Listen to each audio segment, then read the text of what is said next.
These four Morgan dollars are all labeled genuine uncirculated.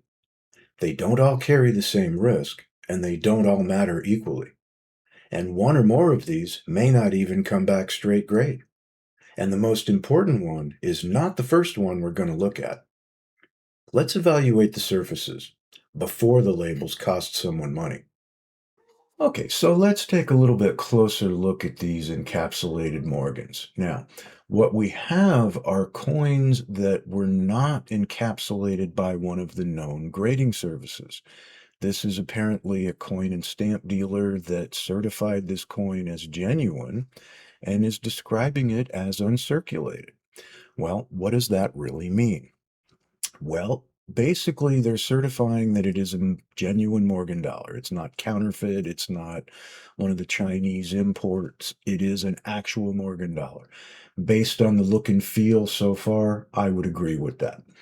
More importantly, what does uncirculated mean? That is a description. That is not a numeric grade. Nowadays, we use the Sheldon scale. We have a numeric grade of 1 through 70. And assigning the word uncirculated means nothing because uncirculated on the Sheldon scale is anything from mint state 60 all the way up to mint state 70. So where on that scale does this fall? They're not providing a grade. They're not offering any opinion in that regard other than they're calling it uncirculated. Now, a coin that is labeled uncirculated might come back straight grade, might come back with a detailed grade, might come back as misidentified in the sense that it could be an AU slider and not even uncirculated at all. So the reason behind this video today is to show you that just because somebody has asserted a coin is a particular grade or is asserting that it is uncirculated, that claim does not equal a grade. So before we go any further, it's important to explain what this process is going to be. Now, these holders have no crossover value at the major grading services. Because of that, these coins are going to be cracked out, and I will submit them raw after evaluating them raw under the scope. Submitting raw will allow full access to the surfaces, and it removes any influence from a third-party claim that isn't recognized in the grading room. All slab images are preserved for transparency, and everything you see here is documented before submission. All right, so let's take a look at what we've got and what we will be working with. We have this 1921 Philadelphia Morgan dollar. That will be cracked out, and we will evaluate it shortly. We have a 1921 San Francisco, where, as you can see, the label inside this case is already beginning to, pick up and lose its adhesion. So we'll evaluate the 1921S once it comes out of the capsule.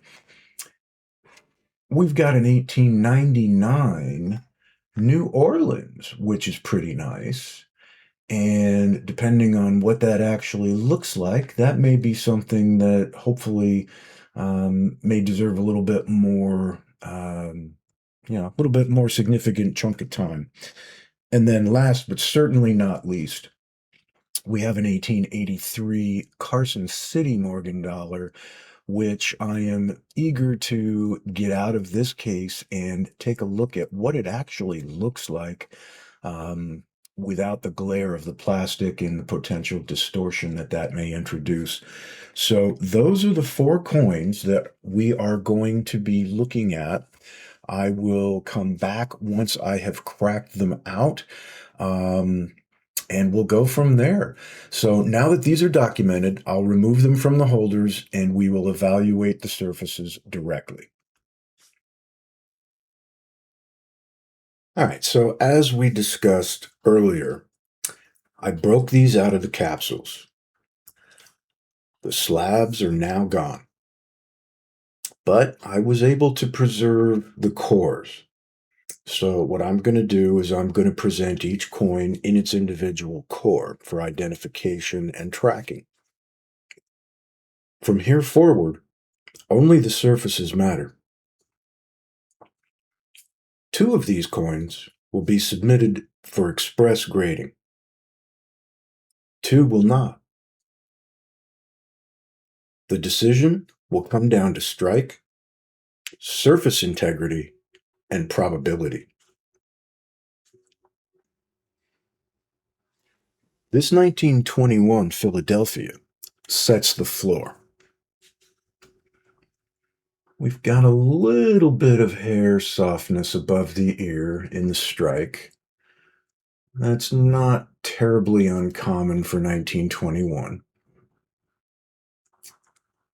Now, the key thing I'm looking at here is luster continuity. And as I tilt, the light does flow pretty much uninterrupted across the cheek and jaw. I don't see any friction break, no smooth wear patch, moderate contact density, probably caps the grade in somewhere in the mid state grain range. Reverse, again, shows some moderate chatter out in the fields, but a little bit less than the obverse. We've also got some strikes across the eagle's breast that, again, would probably tend to cap this grade somewhere in the mid state range. All right, now, this 1921S, as you can see, introduces a little bit more surface disturbance. The luster is present, but slightly more subdued. We've got a couple of more linear marks, but they're scattered, not really coordinated. So I would say still mint state, but vibrancy and eye appeal are somewhat reduced.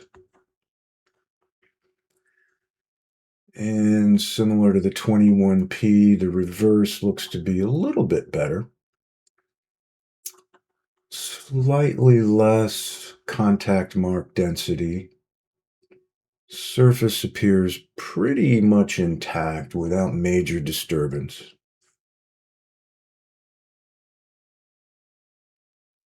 So again, overall, I'd say this one is probably going to get capped in the mid-state grain range. So the first two coins establish condition boundaries. These next two live in the grading gray zone. Now, this 1899 New Orleans shows the very much typical for New Orleans softness in the hair.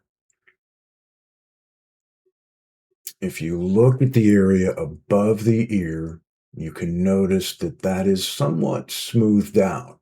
It's not fully formed. Now, the question is whether mint softness in the strike, does that equal wear? And what you have to do is determine whether or not the luster is still present.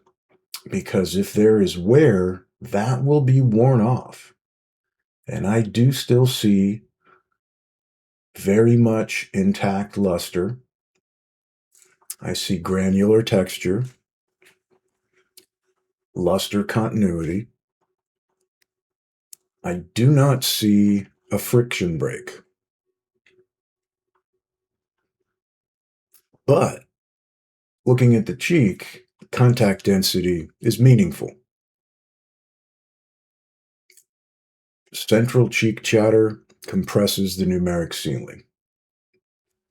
Now, looking at the reverse,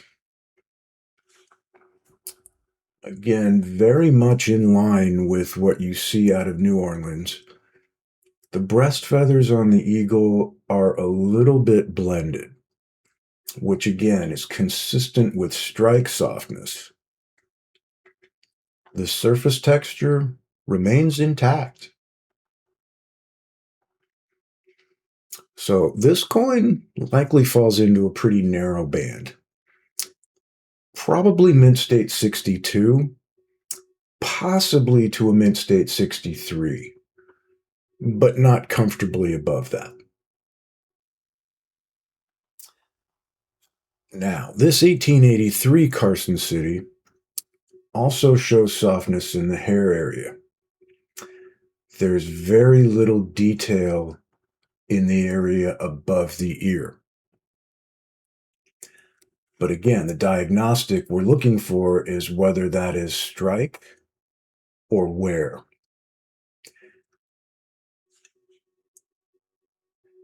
Texture still remains across the high points, and I don't see any luster breaks visible. All right, as far as the cheek, we do have some contact present, but it seems to be a little bit less clustered than the 1899-0. And overall, I'd say the luster looks even stronger overall. Eagle's breast, a little bit blended, but not polished smooth. And again, surface continuity remains intact and pretty much consistent.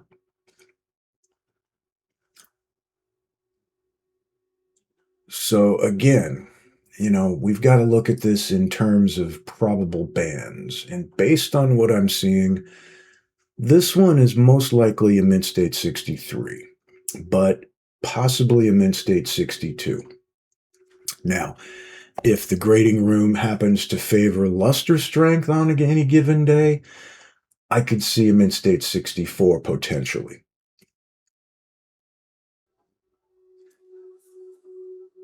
Submission is not about which coin is most exciting.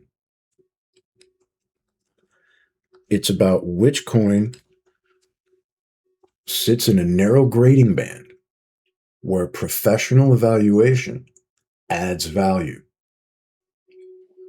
This 1899 New Orleans will be submitted to CACG for express grading. This 1883 Carson City will also be submitted to CACG for express certification. Now, the two 1921 examples are going to remain raw. They're solid coins, but they're also common. Discipline matters more than volume. When the grades return, we will compare them directly to this analysis.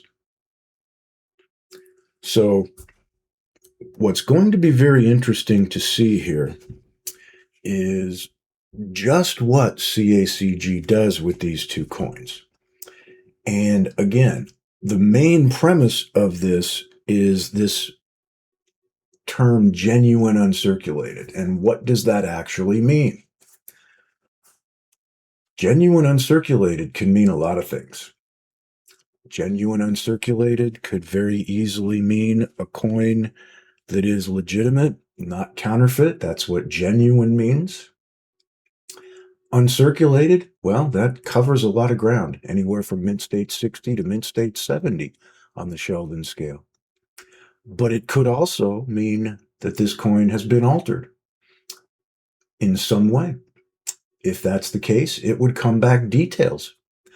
Unc details, cleaned or altered or whatever the issue is.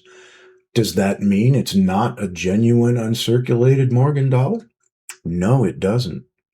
And that's exactly why I put this video together, because we need to test what that language actually means.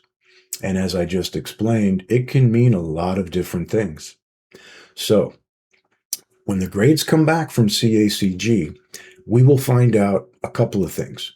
Whether or not they are actually genuine uncirculated Morgan dollars.